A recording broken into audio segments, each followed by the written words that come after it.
Hey, welcome! Today, we're jumping in to solve one of the first big puzzles for anyone learning Spanish. We're going to call it the case of the missing yo. Let's get right to it. So, if you're an English speaker, I'm pretty sure this has happened to you. You hear someone say hablo español, and your brain kind of short circuits for a second, right? You're thinking, wait, who speaks Spanish? Where's the I? Well, you're not alone, and that is the exact mystery we are solving today. Okay, so to crack this case, we've got to meet the key players first, and that would be the Spanish subject pronouns. These are the words that tell us who is doing the action in a sentence. And just so we're all on the same page, what exactly is a subject pronoun? It's just a shortcut word, really. It replaces the person or thing doing the verb. You know, in English, it's our I, you, he, she, it, we, they. Simple enough. So here's the full lineup in Spanish. You've got yo for I, do for a casual you, él for he, ella for she. But you'll probably notice right away that Spanish has a few more options than English does, especially when it comes to saying you and we. And that brings us to a really important point. Yeah, see, unlike English, Spanish makes this really key distinction between a casual you, that's tú, and a more formal you, usted. You're going to use tú with your friends, your family, people your age, but you'll switch to usted when you want to show respect, maybe to an older person, your boss, or someone you just met. Honestly, getting this right is a huge step in sounding more natural. All right, so we've met the whole crew of pronouns. Now we get to the main event. Let's solve this mystery once and for all. Why do they seem to disappear from sentences all the time? Think about it in English for a second. This rule is set in stone. You can't just walk up to someone and say, speak Spanish. It feels totally broken, right? You absolutely have to say who is speaking. I speak, you speak, she speaks. It's non-negotiable. And here it is, the big reveal. In Spanish, the verb ending itself changes to tell you who the subject is. This is called conjugation. So that little O at the end of hablo can only mean one person, I. The yo is basically baked right into the verb. So saying it again is often just redundant.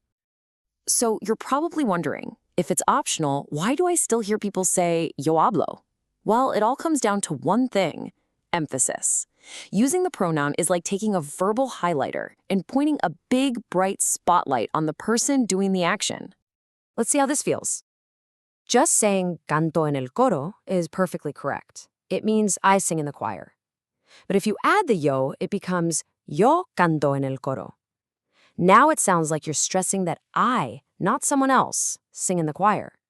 Or saying tú eres mi amigo really drives home that you, out of everyone, are my friend. See that? It just adds punch. Okay, now that we've got the big idea down, let's talk about putting it into practice and avoiding a couple of really common traps that a lot of learners fall into. Here is a classic one. I mean, it makes sense at first, right? You see tú, you think you, and you see es, you think is, so you stick them together. Du es profesor. But there's a problem here. The right way to say it is usted es profesor. Now, why is that? It's because that verb form, es, is the partner for the formal pronoun usted. The verb that goes with the informal, tú, is actually eres.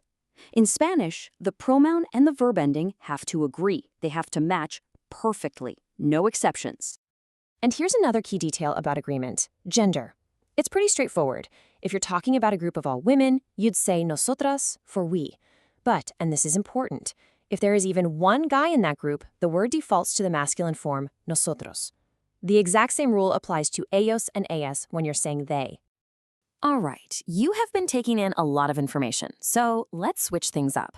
It's your turn. Time for a quick little quiz just to make sure all this is sticking. You ready? Okay, have a look at this sentence. Blank soy estudiante. The verb here is soy. So which pronoun is the only one that can go with that verb? I'll give you a second. Yes, it's yo. That's because the verb soy is the unique form for I am. So yo is the only one that fits. Nice one. Okay, let's try one more. Look at the verb vivimos. Which pronoun is the correct partner for that ending? Is it él or nosotros? The answer is nosotros. Of course it is. That emos ending is like a giant flashing sign that means we. Vivimos means we live, so nosotros is its perfect match. See? You're totally getting this. So, let's do a super quick recap. These are the 4 key things to remember. 1. The verb endings are your secret code and they make pronouns optional. 2.